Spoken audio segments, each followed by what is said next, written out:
Hi, it's Arrettres Hollins. Welcome to today's recording of 5 stages of infidelity recovery. Okay. If you have ever experienced the heartache of infidelity, you just like anything, as you go through the recovery process, there are ups and downs and hills and valleys, and there's a process that you must go through in order for you to get to the ultimate goal, which is healing and or restoration of your marriage. Okay, and there's stages. It doesn't happen overnight. So I'm going to walk you through the 5 different stages of infidelity recovery. If you have any questions as I'm going through this, go ahead, drop it in the chat. I'm going to answer any questions that you may have. But and also, don't forget to share this, okay? Share this video, share the live, share the replay with your friends, share it on social media to get the word out that there's somebody out here who is gifted at helping women accelerate the healing from infidelity, okay? Amen. So, the stages of infidelity to recover. Why is my tongue tied? What is going on tonight? Oh, God. So, 5 stages of infidelity recovery. Okay. So stage number one, and there is an infidelity recovery map that I actually go through with my clients. So step one, first stage is the explosion stage. The explosion stage is when you just found out. That's when everything hit the fan for whatever reason it was exposed. Okay. This is the initial shock where you go through all the initial emotions of, oh my gosh, what has happened? Okay. Now, to go along with that, some of the symptoms that you may be experiencing are you feel shocked and emotionally unstable, kind of feel like you can't get your footing, like you're just in limbo and just can't figure out what next. Okay. Um, numbness or overwhelming grief. Usually, numbness happens for women who are very ambitious, very driven, type A personalities, because we tend to compartmentalize things so that we can function. And in that compartmentalization, we tend to shut that part of us off so that we can get through the day. So sometimes that numbness will come in there into effect. Um, feel like you're in a crisis.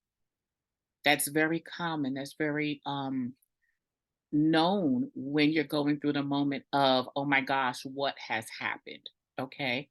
Um, you can't believe what happened. There's normal shock. Like, what in the world?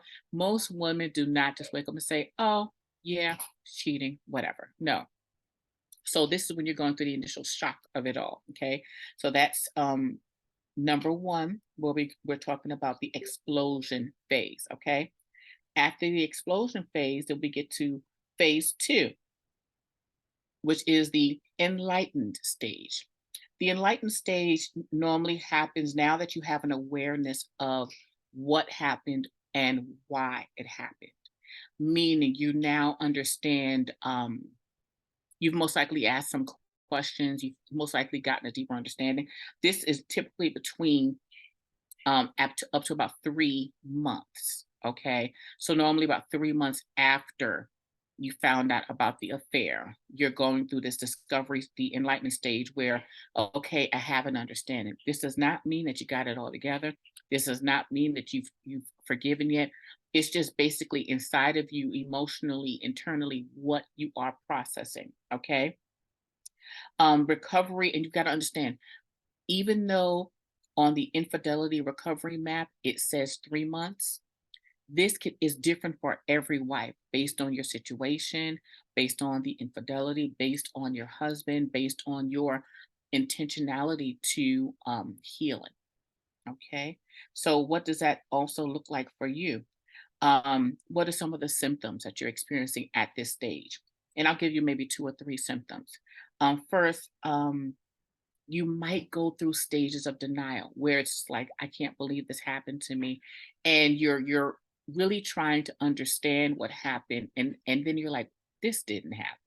Surely this did not happen. Surely I'm fine as wine, the best thing since sliced bread, and my husband did not step out on me. Okay. um you're grieving the loss of trust At this stage, you're still going through the process of mourning. Yes, you are mourning. You will feel like you're mourning the death of something, and you are. You're grieving for the loss of trust and the vows and the commitment of your marriage. So, yes, you will feel that same heartache, like, oh my gosh, I can't believe that this happened. And you will feel like, the whole sackcloth and ashes season where you just want to cry, you just want to eat ice cream, you just want to sit in a dark room. Okay. Normally at this stage, that's when the light bulb is turning on, but it's also it gets dark too. Okay. Also, you are not entertaining thoughts of being intimate with your husband. Like the concept of having sex is non existent at this stage. Okay. So it's important that you be mindful and gentle with yourself and don't force yourself into anything. One thing that will happen if during this stage, if you force yourself to have sex with your husband, you will feel like you're being raped. Not saying that he is raping you, but because of the violation and the hurt and the pain, you will feel like you're having sex with a complete stranger.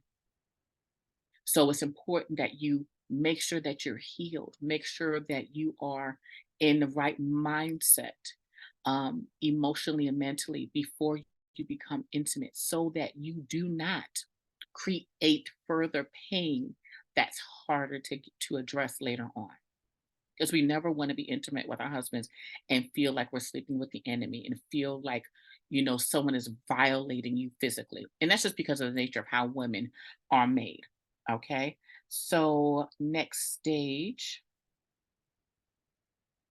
let's go on to stage 3, the edification stage. Okay, this is stage 3, and at this stage you're ready to start your healing process.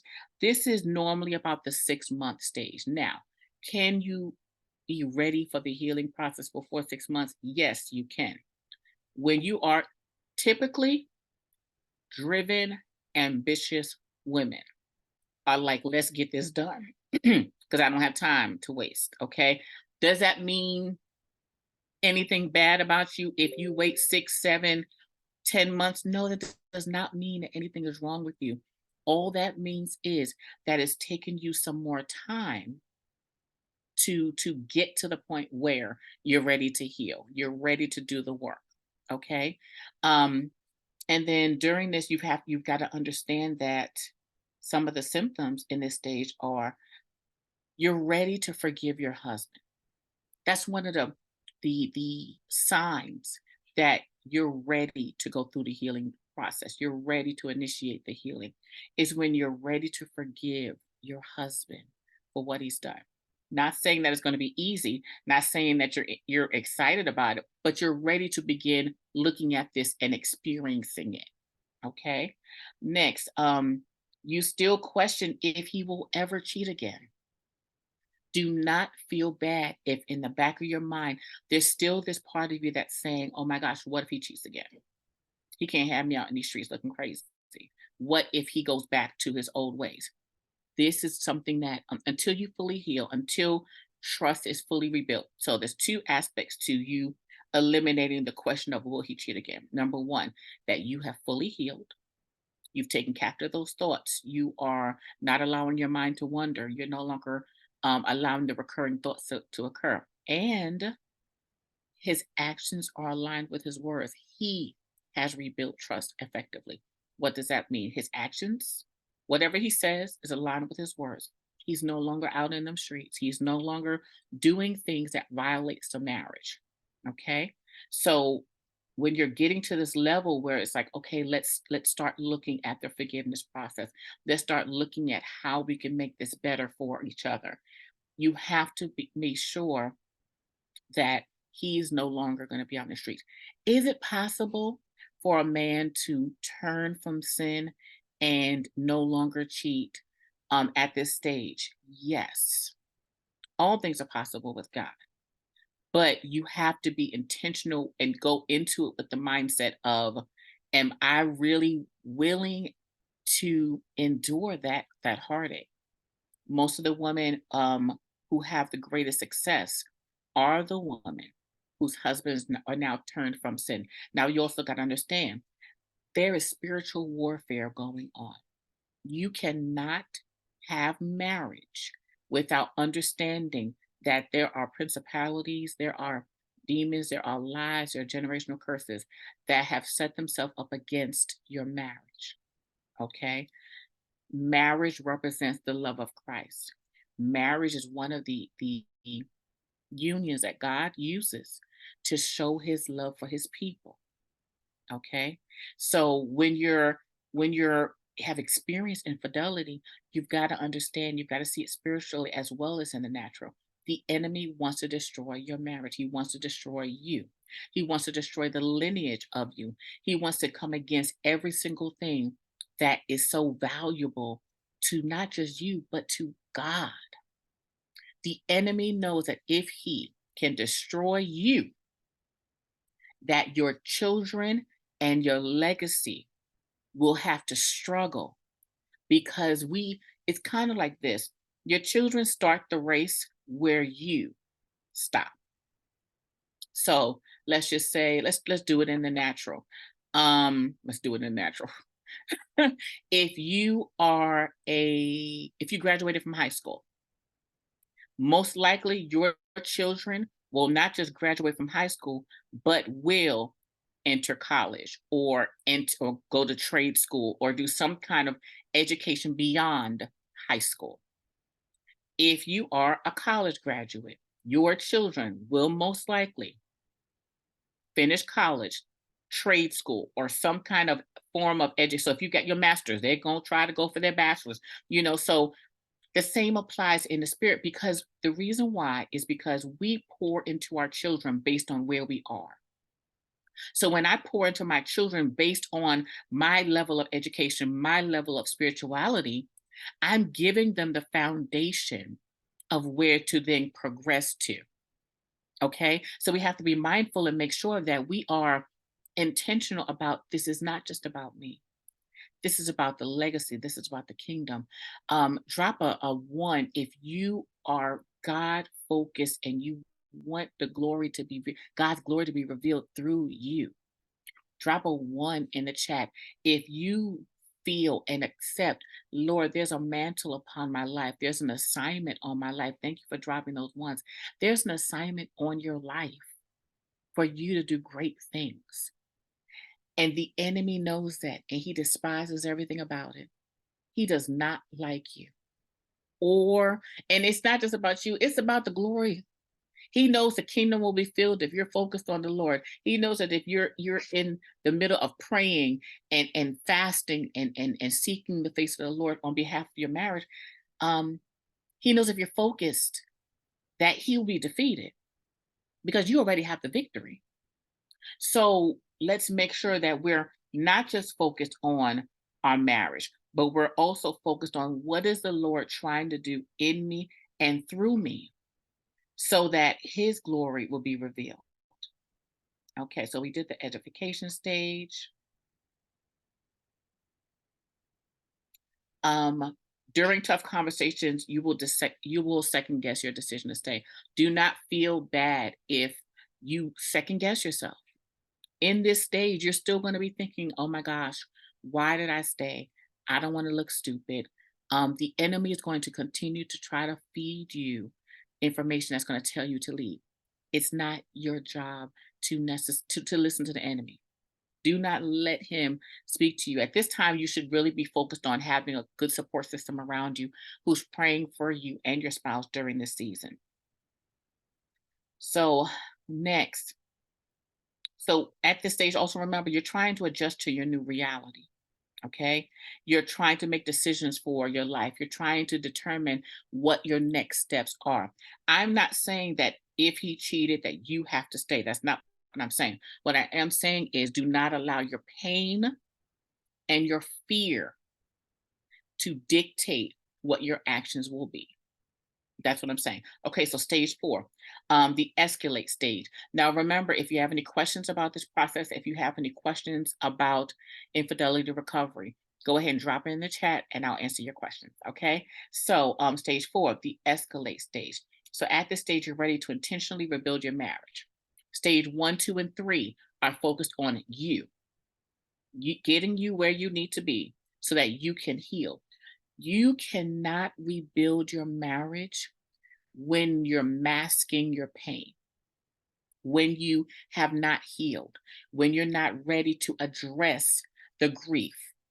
So you have to be at a stage where you are focused, and this normally is about 12 months. Can it happen sooner? Yes. I've seen it happen faster than that. I've worked with wives who, a couple months into the program, that they were able and ready to say, okay, let's start focusing on rebuilding the marriage. Yes, they still had, worked with me because as you're going through the rebuilding process, let's be clear, the enemy is going to still continue to fight you. Now, that does not mean he's still out in the streets. You can only rebuild a marriage when he is no longer in the streets. In the streets. So since stages 1 through 3 are self-focused, can you start healing, rebuilding your marriage on your own? On your own without healing? That's an excellent question. So since stages 1 through 3 are self-focused, can you start healing, rebuilding your marriage on your own? And you definitely can. You can rebuild your marriage on your own 100%. It takes work. It does. There are women who go through my Reclaim Your Peace virtual summit and they're able to get it together. It's just a matter of where you are and the level of assistance and support that you need. What do most women do? They are able to, especially if you're in my program and I don't want to say your name because the people don't know who you are who are watching the replay, but women who are in my program, we focus on your healing and getting you to a place of wholeness.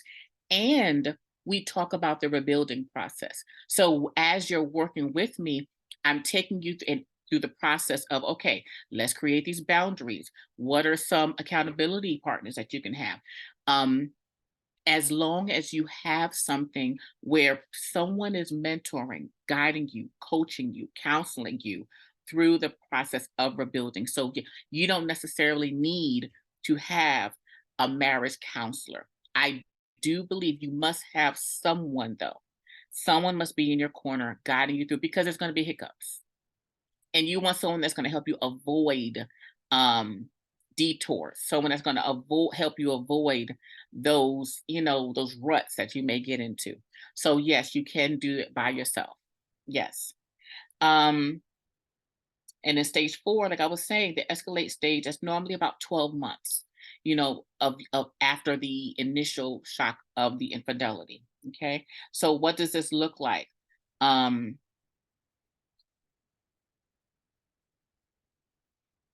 You are at a point where you're willing to have those tough conversations in a way that actually produces results. You're able to have tough conversations without rehearsing and nursing what was done wrong. You're results driven. You're able to have conversations where you're focused on this is a solution that we need. Not just you did this and you did that and you did this and I'm feeling, not to negate how you feel. But remember, when you're having those tough conversations, you want to be able to say, okay, this is the goal. What can we do to get to that goal? Okay. Next. So that was stage 4. And let's be clear, also, when you're going, this is my recommendation personally, this is what I believe. I believe that when you're rebuilding your marriage after infidelity, you need an infidelity recovery specialist, someone that specializes in the emotional, mental, and spiritual roller coaster of being, of recovering from infidelity. Not everyone can address that. And you also need someone who can help you with rebuilding the marriage, how to have those tough conversations, and you need someone that's going to be able to sit there with him and have those conversations too. But that's just my suggestion. But either way, you've got to get the help that you need so that you can navigate through the season with and avoid unnecessary hiccups. Okay. So normally at the rebuilding stage, and this is very important. You'll know you're at the rebuilding stage when, number one, you've forgiven your husband 100%. Not kind of sort of forgiven him. You've forgiven them. Um, like I said earlier, you're focused on reconciliation. You're focused on what are the goals. You're focused on what are the next steps, not rehashing what was done. You're fully engaged intimately with your husband, meaning you are now at the stage where you desire intimacy, not just, okay, let me work myself up to this. Let me figure out, how we can be intimate. You're actually desire to be with your husband at this stage. And you've already allowed yourself to properly grieve. Remember, you will go through stages where you feel good one day, and then one day you might smell a certain cologne. It's like, oh my gosh. You might hear a certain song. It's like, oh my gosh. Okay. Next, and dealing with stage 5. Stage 5 is when you are 100% um, focused on the restoration with your husband. You are now at a point where you're both actively engaged. You're feeling back to normal. It's feeling like a honeymoon. Your marriage at stage 5 is normally better than it was before. You are now more aligned and in tune with each other. You are now, and it's called the enhanced stage. And the reason why we call it the enhanced stage is because you are now doing things to make it magical. You're doing things to make it thrive. You're having your date nights. At this stage, you're actively, intentionally improving the quality of your marriage. So you're not just building it. Now you're saying, oh my gosh, what can we do to make this the best marriage ever? You're most likely at this time dating more. You're able to have those tough conversations. You're planning more for your future. You're no longer in recovery stage. You're able to resolve conflict faster and easier. Your romance is just natural for you. You no longer have to think about it. And you're having lots of good, healthy communication. That's just a couple of the stages or symptoms that lets you know that you're ready. Okay.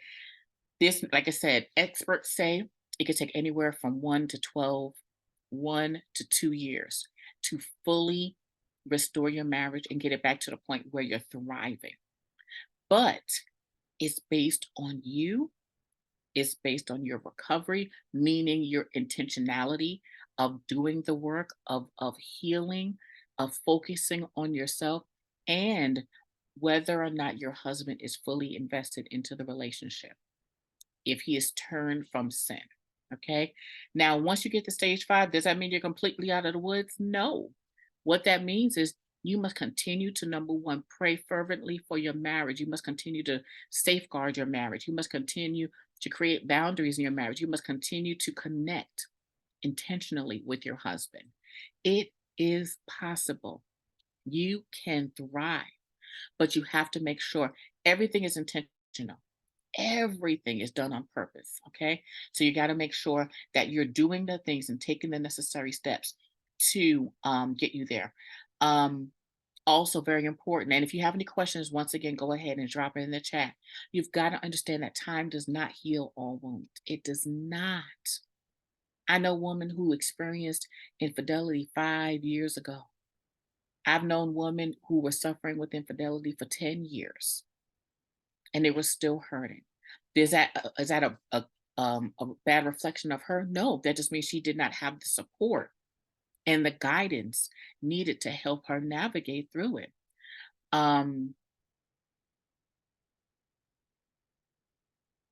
Okay, excellent question. How do I forgive if he doesn't choose me? Excellent question. Thank you so much for that. Forgiveness has nothing to do with reconciliation. No, no, no, no. I say that wrong. Forgiveness is not based on reconciliation. So there's two aspects there. Forgiveness is you releasing the burden of vengeance, of payback, of carrying the load of what was done to you.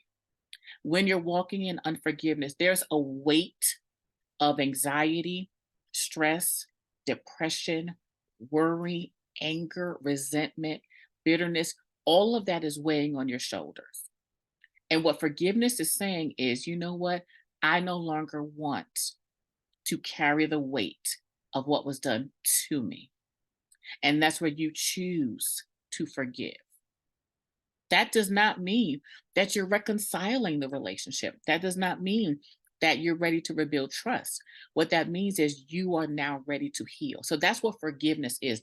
Forgiveness is you releasing the weight or the need for someone to fix what was done to you. You're releasing the desire of payback, of vengeance, of making them how do you say, make it sense. You know, you want them to reconcile. You want them to what's the word? When you want them to come back and close the door, you need closure. Okay. Sometimes we hold it on closure. I need them to apologize. I need them. It has nothing, because this is a thing. What you never want to do is leave your peace, your joy, and happiness in the hands of somebody who violated you. Let's be clear, he is not responsible enough. He is not capable to get you where you need to be. He is not. First of all, he's human and he's flawed. He's and definitely since he's already violated you. Okay. So forgiveness is just really you releasing that, and you deserve forgiveness. It has nothing to do with him. Releasing forgiveness has everything to do with you experiencing love, peace, and joy the way you truly deserve. Okay. What would be the stage after stage 4? Oh, stage 3. Thank you, honey. Let me go through this again. So remember, stage 4 was you actually the escalate stage, and that's when you're focused on the rebuilding. That's when you're focused on rebuilding the relationship. You're intentional about, okay, this is what we're going to do to this is where we're going to do the work. Okay. Thank you. I have chosen to forgive. I'm ready to heal. I haven't been wanting revenge. I do still feel hurt, and I harbor a lot of pain and some anger towards him. And that's natural. Do not beat up. And one thing that I'm always telling women, do not beat up on yourself because you're still struggling with these emotions. There is an enemy that wants to torment your mind because he knows if I can keep her stuck in her pain and stuck in what was done to her, then you will not experience the fullness of what God has for you. Okay. So, no, your healing does, it's not that your healing stops. Then you're prepared for your next relationship. You're prepared to now receive and build and accept. So if you're not working towards your restoration with your spouse, then you're saying, okay, I want to make sure that I'm not allowing baggage to block me from receiving if the Lord, if someone else is going to be my blessing, if there is someone else destined to be with me. So that's what that next stage would be. You're still working on you healing, and you're focused on you making sure that what your husband did to you is not damaging your next relationship. That's what that means. Okay. There's still a process, because it's one thing for you to feel like you've gotten it together by yourself. But when another person comes into the equation, then it's like, oh my God, you're triggered. You may feel triggered by them, like, oh, he's doing this just like my ex-husband. He's doing this just like my ex did. You know, his actions will make you feel a certain way because of what you had experienced with your ex. So of course you may have healed, but the true witness to your healing is when things are said and are done, and your reaction to them. If you react triggered, that lets you know there's still some more work to do. Okay. We are perfectly healed when we're by ourselves. 100%. I'm the best thing in the world. But then when my husband says something to me a little left field, and I'm like, boom, boom, boom, boom, boom. That chocolate girl from the Bronx is ready. Okay. So we want to make sure that we continue to do the work even after that. Because we have to then reprogram ourselves on how to engage in a way to where we're not blocking love. Okay, thank you so much for your question, honey. Um, and if you are, now I do see a couple of my women from Kingdom Wives Inner Circle. Thank you so much for joining us here tonight. Love you. I'm going to see you in about another 30 minutes. If you want to take a deeper dive into this, because there's more symptoms and there's actually practical steps that you can use for the recovery process. I break that down a little bit more in the Kingdom Wives Inner Circle. We're going to meet tonight at 7 o'clock, where I'm going to break down the 5 stages a little bit more, identify a couple more symptoms to let you know what stage you're in. Plus, I'm going to actually give you the plan for recovery for each individual stage, actual practical steps that you can take in the recovery stage. Also, the Kingdom's Wide Inner Circle is an amazing mentorship coaching program for wives who are ready to heal from the heartache of infidelity, ready to get to a point where you are no longer on the emotional roller coaster, where you are, oh, thank you so much, sister. I love you. I love you, honey. Where you are ready to fight against the enemy, where you are no longer alone. The enemy wants you isolated. He wants you to feel like you're the only person experiencing this. He wants you to feel that there's no hope and you will always feel that way. Feel the way that you feel. The devil is still a liar. There are other women who are on this journey where you are, and you can and will be completely healed from it.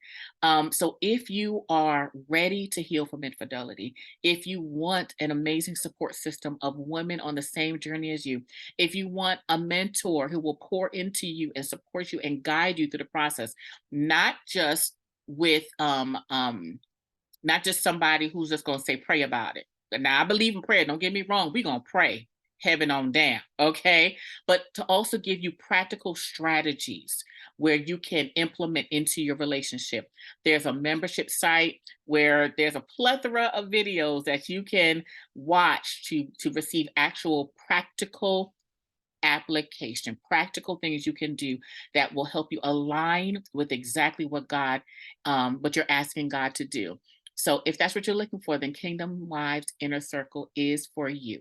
So go ahead and, matter of fact, I'm going to put that in here. Membership. So you go to Kingdom Wives Inner Circle. Not Kingdom. Well, maybe I should get a URL for that. I keep saying that. That's the second time I said that. I said Kingdom Wives Inner Circle. I need to go ahead and get it that way. But Connecting Love and Marriage.com/membership. It's getting late and my tongue has been doing something crazy. Okay. So if you're interested, go ahead, Connecting Love and Marriage.com/membership. Join us. We're actually starting in the next 25 minutes where we're going to get a little bit more into this. And actually, we're